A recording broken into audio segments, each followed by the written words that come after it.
जनसाधारण में असुर और देव के बारे में बड़ी भ्रांत धारणाएं जड़ जमाए बैठी हैं। असुरों के बारे में माना जाता है कि उनका मुंह काला होता है, दांत बड़े होते हैं, पशुओं की तरह सींग उगे होते हैं। देवताओं के बारे में मान्यता है कि वे गौरवर्ण, आनंद धाम, स्वर्ग के निवासी, भक्त की सहायता को दौड़ आने वाले होते हैं। यह वर्णन अलंकारिक है।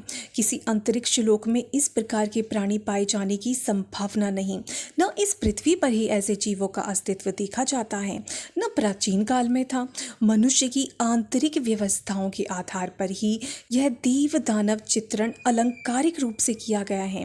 मुंह काला अर्थात कलंक, कालिमा, अपयश, निंदा से आच्छादित घृणित जीवन, बड़े दांत अर्थात अधिक खाने, अधिक भोगने की दुष्प्रवृत्ति, सींग अर्थात दूसरे के साथ दुष्टता का बर्ताव करने का, सताने, चौंटने, मरमाहत करने की आदत। यह दुर्गुण जिस भी मनुष्य में हो उसे असुर कहना चाहिए, भले ही वह रंग का गौरवर्ण रूपवान ही क्यों ना हो। इसी प्रकार जिनमें उदारता, संयम, परमार्थ, सेवा जैसी सत प्रवृत्तियां बड़ी चढ़ी हों उन्हें देव कहना चाहिए।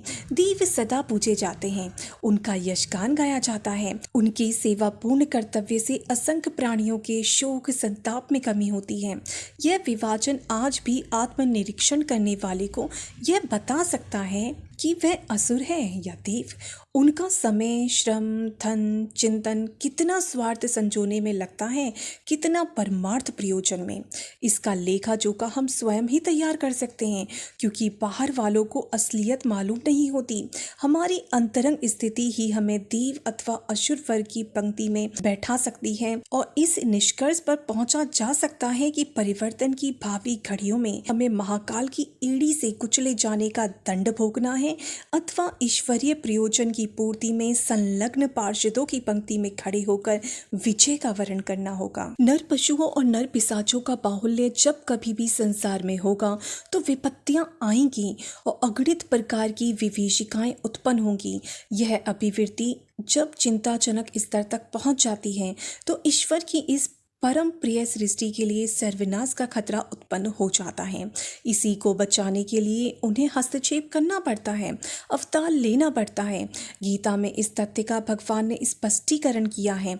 जब जब धर्म की हानि और अधर्म की अभिवृद्धि होती है तब साधुता का संरक्षण और दुष्टता का उन्मूलन करने के लिए मैं आत्मा का सृजन करता हूँ। अनैतिकता की दुर्भिक्ष संधि का उन्मूलन करने के लिए एक व्यक्ति नहीं वरन एक वर्ग ही समर्थ हो सकता है।